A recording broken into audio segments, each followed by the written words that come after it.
In this video, we're going to talk about how we design circuits at the transistor level to store a bit of information in digital systems using MOSFETs. So the simplest structure that we're going to find able to store a single bit of information statically is called a bistable element.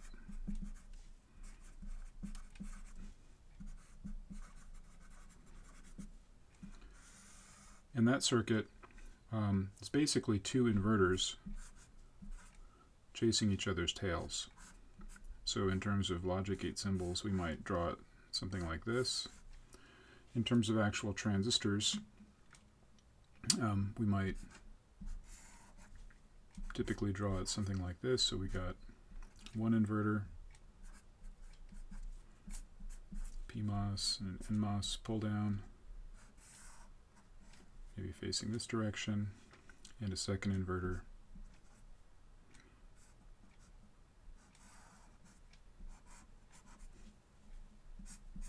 facing the other direction. And what we're going to do is we're going to tie the input of this inverter that's facing to the left to the output of the one that's facing to the right, and vice versa. Something like that. And we're going to label one side here Q. So this is going to be Q. Let's say this is Q, and this one is Q bar. And so that up here would be Q on this side and Q bar on this side. And we'd like to think about how does this circuit work. So let's assume, for the sake of argument, that the left-hand side here, Q, is equal to 0. And let's just think our way around the circuit here. So if Q is equal to 0 volts, well then this transistor down here, this NMOS transistor, whose gate is 0, is going to be off.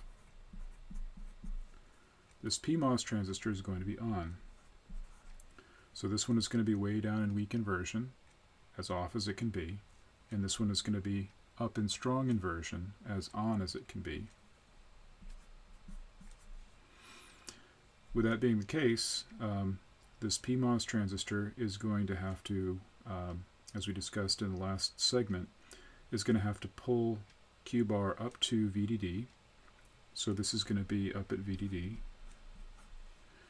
And very close to VDD. It's not going to be exactly at VDD. It's going to be far enough below VDD, maybe tens of microvolts or 100 microvolts below VDD, just far enough so that it can pass whatever little tiny bit of weak inversion leakage current there is passing through this device down here. So we'll just say it's at VDD.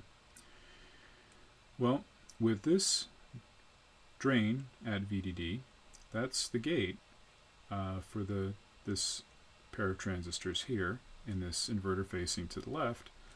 And so we can go back there and say, well, if the gate of this one is at VDD, then this one is off, and this one is on. Again, this one is as high up in strong inversion as we can make it, and this one is as deep down in weak inversion as we can make it, with voltages that are in the power supply rails on the gate.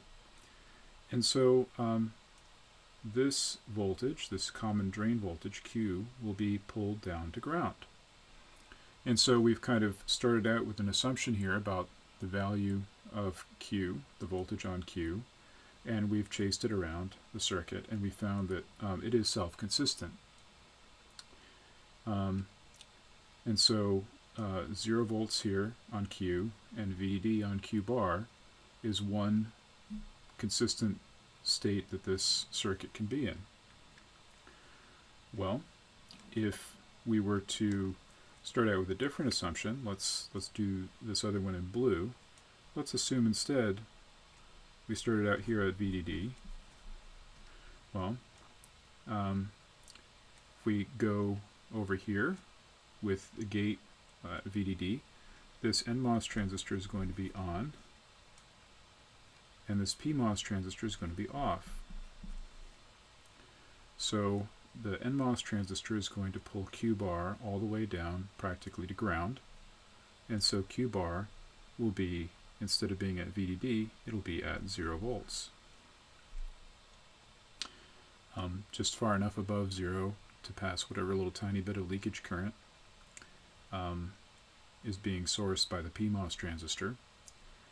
Well, with the common drain voltage here, Q bar, being at 0, well, let's go back over here and look at this pair of transistors facing to the left here. Well, the PMOS transistor is going to be on as far as it can be, and the NMOS transistor is going to be off as far as it can be. And so we have the PMOS transistor wanting to pull Q up to VDD. And so again, we have sort of a self-consistent state of affairs here, where we assume that this voltage is at VDD, we chase it around the circuit, and we find that that should be something that is stable. So we have two possible states of the circuit. We can effectively have Q equal to 0, which is where we started, and Q bar equal to 1, or we can have Q equal to 1 and Q bar equal to 0. And those two possible states that are stable states of this system are the way that we encode one bit of information. So that's why this is called a bistable element. It has two stable states, basically 0, 1 and 1, 0. And we encode a 0, let's say, as the 0, 1 state, and a 1 as the 1, 0 state of this circuit. So we can also think about what might happen if we perturb one of these stable states a little bit. Okay, so suppose we are in the 0, 1 state. Just want to get rid of the blue stuff here. So we're going to be in the 0, 1 state. So let's say 0 volts here, VDD here. That makes this off, on, off, on. And let's assume that we pull up a little bit on Q. Okay, let's suppose we yank up on Q so that now instead of being 1 volt or 0 volts, let's say it's like 1 volt or something like that. Well, if we put 1 volt here on Q, now all of a sudden this transistor is not completely off anymore, but it's in strong inversion too, but it's on a little bit.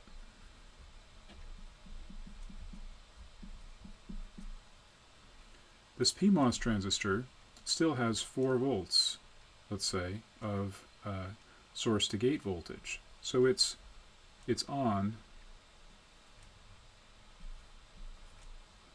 but not fully.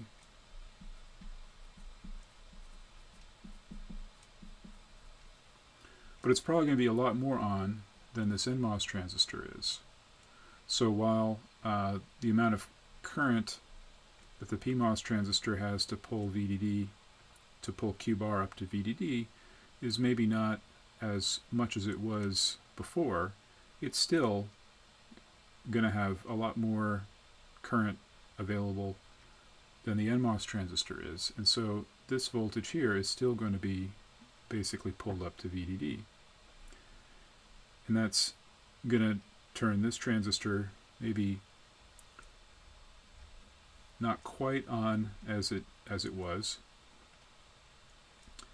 but it's pretty much fully on. If you remember that voltage transfer characteristic, even if we put a voltage on the input of this inverter that was fairly high, but not quite to the transition threshold, the fact that we have that level restoration property of this inverter means that the output is going to be closer to the rail than the input was to its sort of its rail.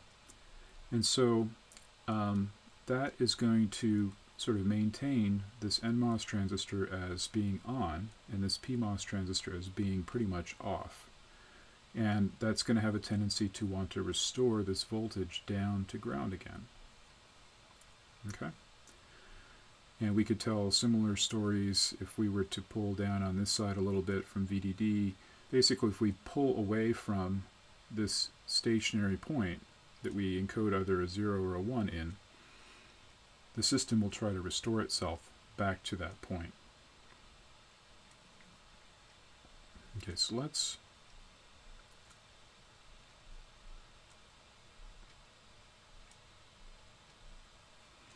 erase those.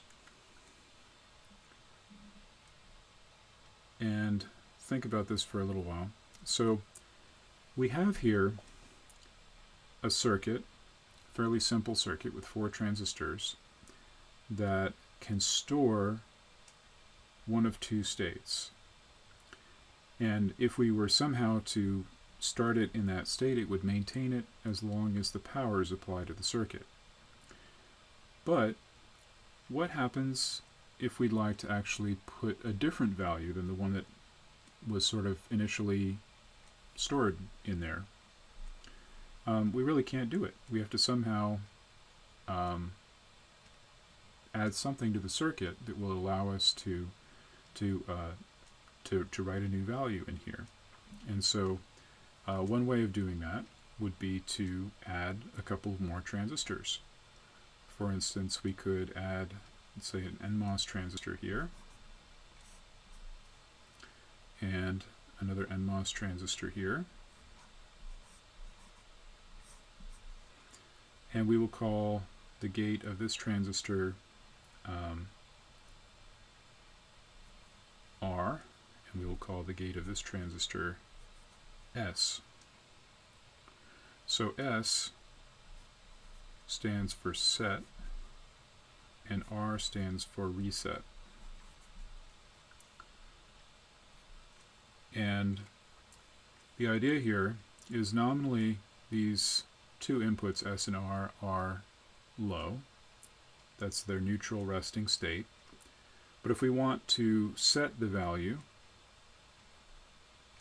of Q to 1, we assert S. So raising S should have the effect that Q becomes 1 and Q bar becomes 0. And you can kind of see how that might work. So if we assert S, raising S to logic 1, that's going to pull down on Q bar. Let's say Q bar is pulled down to ground. Well, that's going to flip the state of this inverter, raising Q to 1. And that in turn is going to come back around and cause this inverter to pull Q bar back down to ground, so that when S goes away, we're in the 1-0 state. The circuit is pretty much symmetric with respect to these S and R inputs, so if we were to assert R, what would happen is that Q bar is being, or rather Q is being pulled to ground directly, and through this inverter that points to the right, Q bar is going to be pulled up to VDD, and so Q goes to 0 and Q bar goes to 1. And then when R is deasserted back down to ground, back down to 0, the state is maintained. And so that's ideally how this should work. This circuit has something called the writability problem.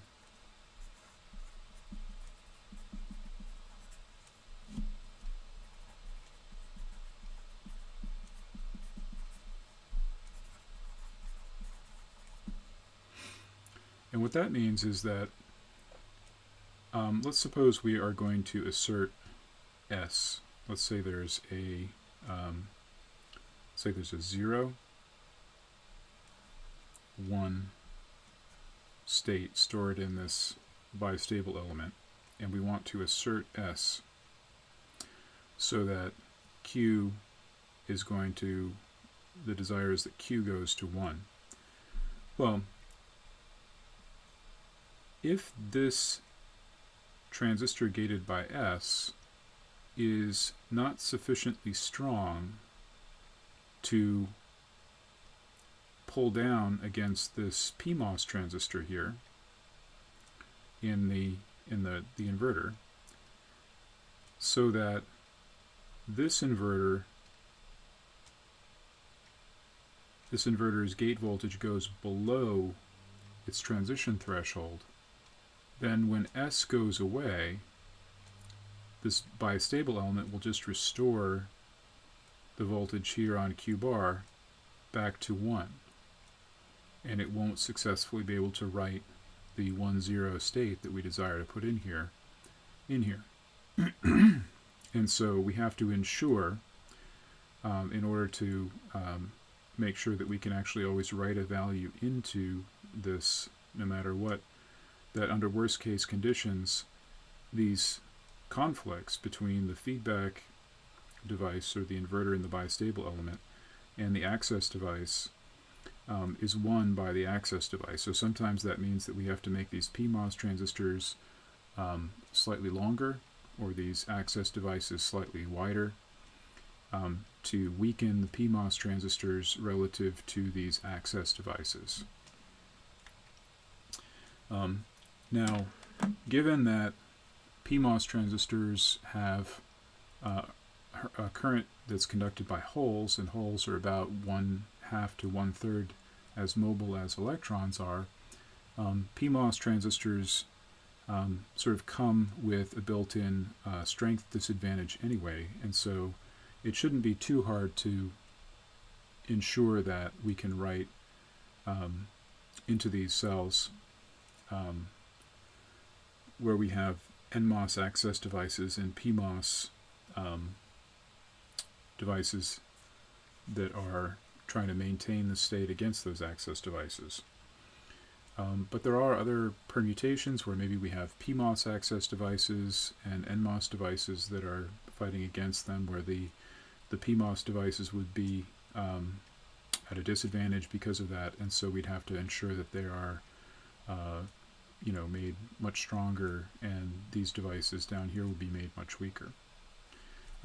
There's another approach that we could take to fixing this problem, and that is, instead of just sort of jamming the state of this bistable element with these extra transistors that we added, if we think of this pair of transistors as the pull-down network for a CMOS logic gate, we'll notice that the pull-up network is not actually the conduction complement to the pull-down network, right? Here we have one PMOS transistor in the pull-up network and two NMOS transistors in parallel in the pull-down network. If we actually wanted to sort of think about this as, a pair of gates that are connected with some sort of mutual feedback here, kind of like these inverters are that we started with, we could say, all right, how could we synthesize a pull-up network for these two gates that would be appropriate for this sort of pull-down network? And that's a very easy thing to do. So here we can say we have these two transistors in parallel.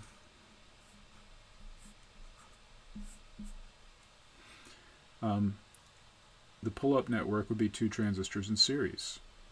And so here's our one transistor, and our second transistor will have the same gate voltage as our access device.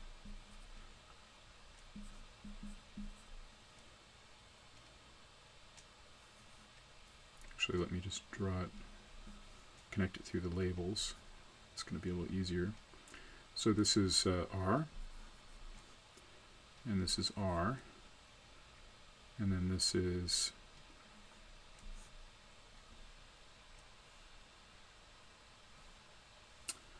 Q. And likewise, our other gate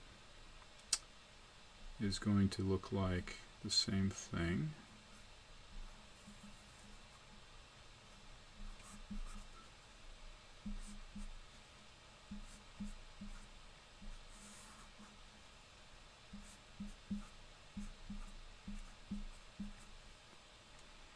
Only here we're going to have an S, and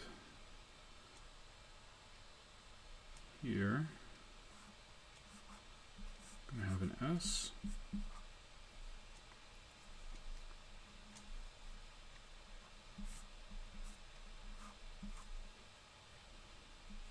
this will be Q bar, and now we have to make the cross-coupled connections here.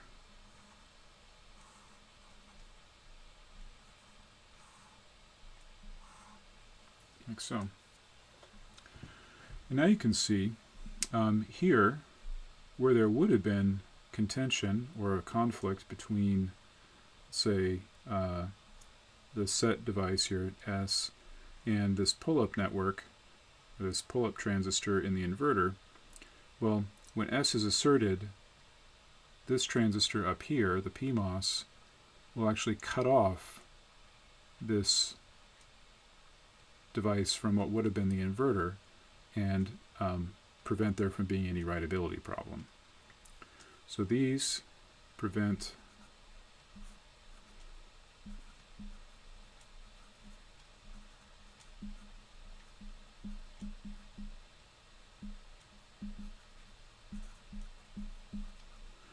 the writability problem at the expense of adding a couple of more transistors to the circuit. And we've met this gate before. This gate is just a 2-input NOR gate. And so this circuit, if we were to draw it in terms of the logic, standard sort of logic symbols, logic gate symbols rather, would be 2 NOR gates arranged something like this.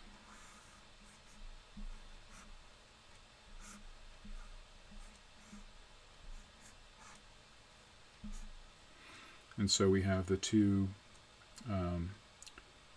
outputs, Q and Q bar, and then the reset input goes into the gate with Q as its output, and the set input goes into the gate with Q bar as its output. And so we have a pair of sort of cross-coupled NOR gates that that have these 2 extra inputs. And this circuit is called actually an SR latch.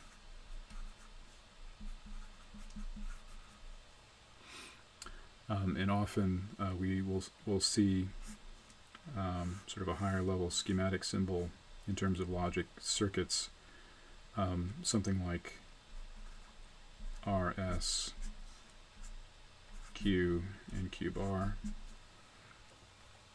And this is sort of the simplest practical memory storage element that doesn't have this writability problem. There are other variants of it, like for instance, if you were to start out with the bistable element and you were to put PMOS access devices in parallel with the PMOS transistors and have active low reset and set signals, and then you were to do the same sort of idea where we moved from here, from the inverters with the extra transistors to the NOR gates, you would be basically moving from this to a pair of cross-coupled NAND gates, and that would be an SR latch that that basically has, actually this should be Q bar, like so. You'd have an SR latch that has active low, set and reset signals. So you could have cross-coupled NAND gates.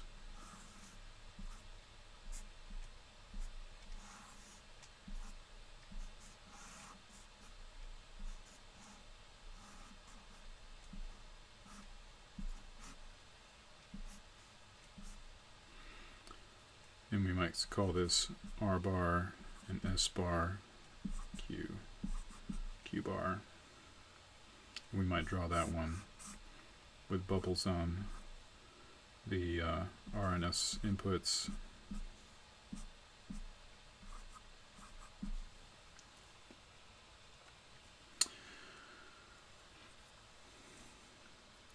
So the next sort of variant on this would be to add something like a clock, which would allow us to determine when these set and reset signals could be applied.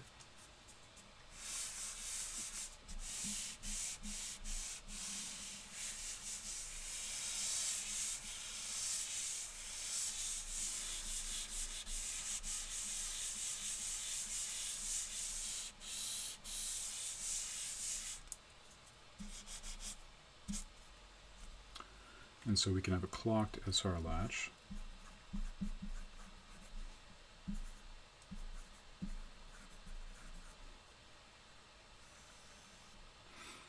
And at the transistor level, what we would do, so a clock signal is typically called phi.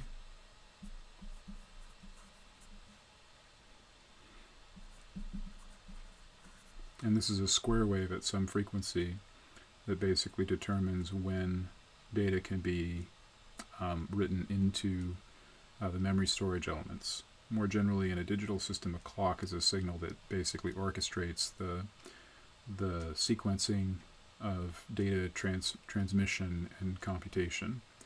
But here is our active high SR latch, and let's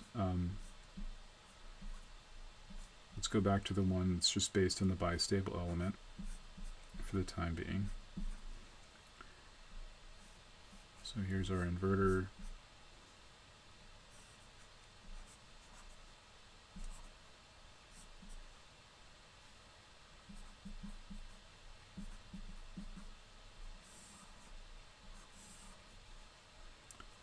And it's cross-coupled.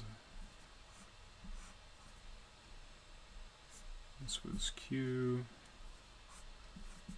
bar. Here are our access devices.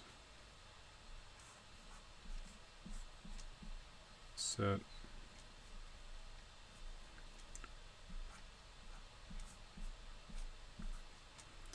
And a reset. And what we'd like to do is basically just add another transistor in series with these, which are gated by the clock signal phi. Now here the idea is that only when phi is high will S and R have any effect.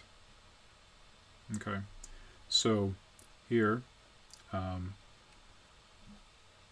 if we assert S, let's say before phi goes high, we're not going to be able to pull down on Q bar and try to write a new state into here. Basically this transistor is just going to be on, but it's going to be cut off by this clock transistor in series with it. So here S and R only have an effect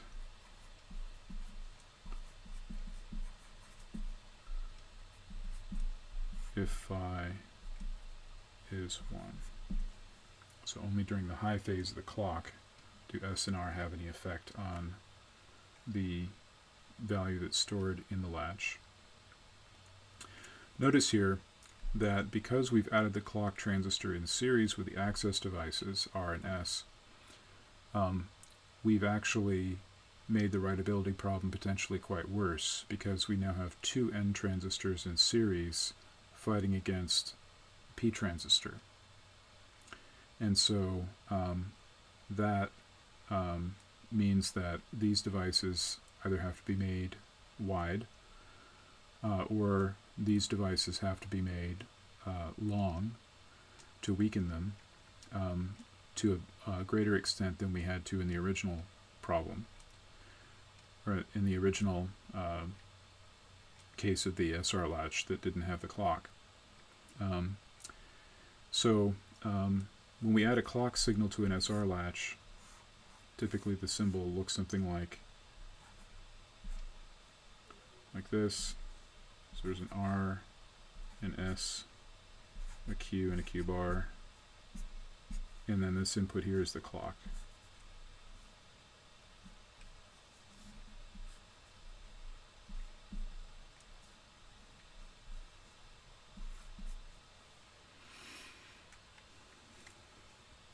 If we wanted to fix that writability problem, we can take the same approach by looking at this as the pull-down network of a CMOS gate and synthesizing an appropriate pull-up network.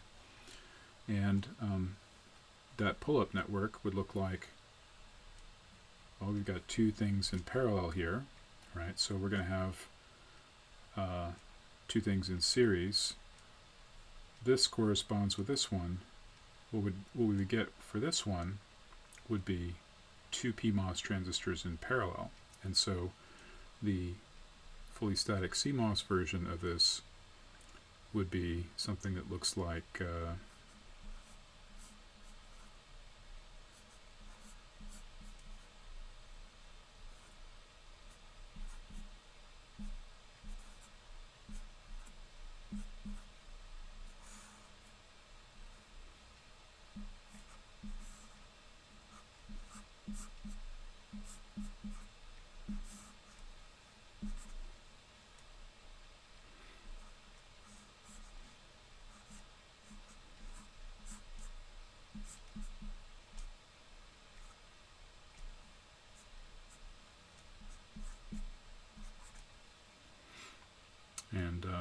yeah, this is Q,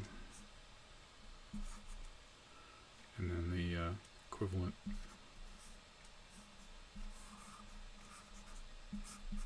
other half of the circuit. An S here,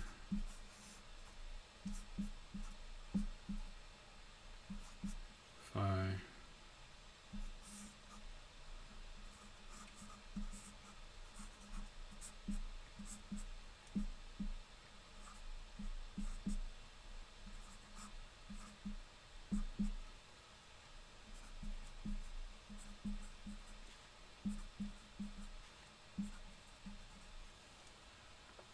and then cross-coupled.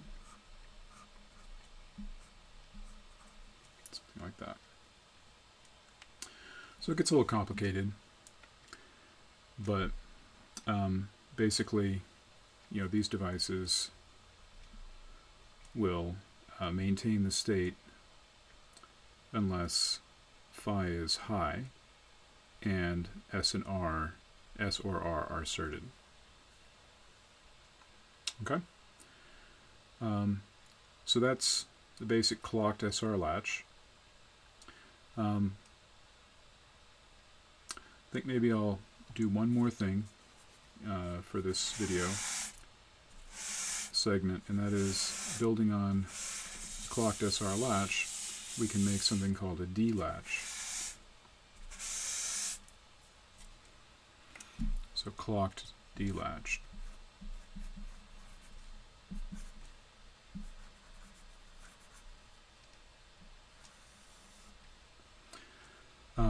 D stands for either delay or data. I've seen it both ways. I always learned it as delay, but the basic idea is we take our SR latch, and maybe I'll draw it kind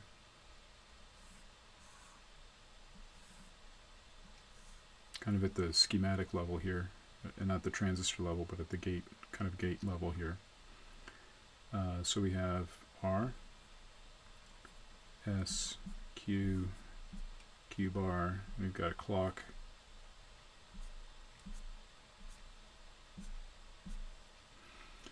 The idea is that we basically will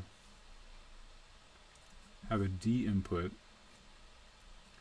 and we're going to provide complement of D. We're going to feed D directly into S, and we're going to feed the complement D bar into R. And the idea is that when phi is high, D gets written into Q. So D gets written into Q when phi is high. And so this is a level sensitive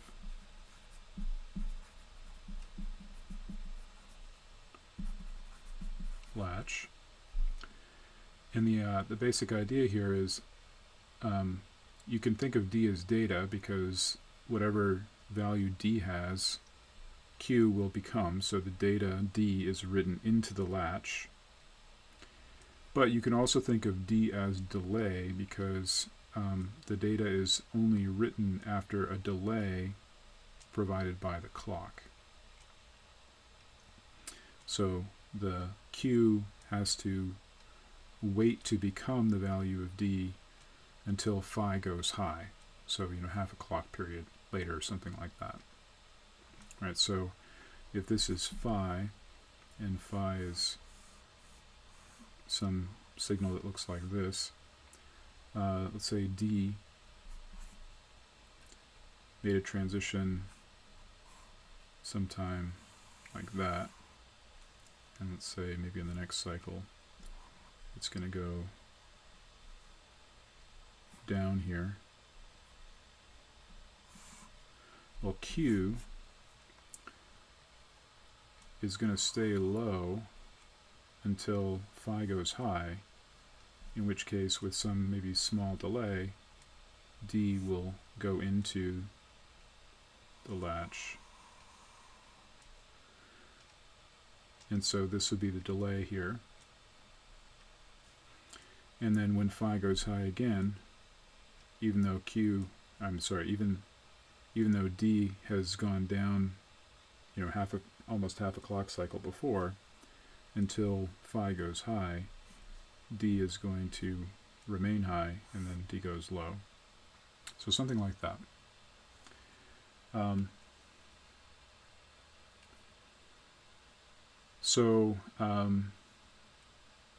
In many cases in digital systems, we'd like to actually work with something called, instead of a level sensitive latch, we'd like to work with something called an edge sensitive latch, edge sensitive flip-flop actually. So we can build an edge triggered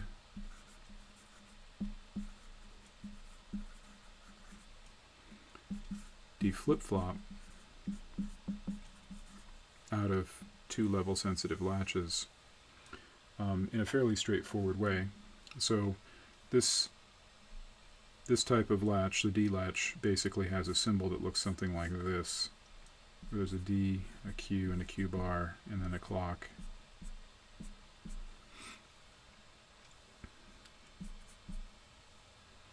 And so we can build something where it has the same kind of idea where D becomes Q when something happens with the clock, but instead of being a level sensitive latch, this type of device, a flip-flop, is something that D only becomes Q on a clock edge. And so the basic idea here is with the level sensitive latch, if D had, let's say, done something like this while the clock was high, Q would actually mirror that without any kind of delay whatsoever. With an edge-triggered flip-flop, what we have is some behavior that's a little bit different. That is that for a rising edge-triggered flip-flop, Q wouldn't even respond to this at all because it's not happening on the rising edge of phi.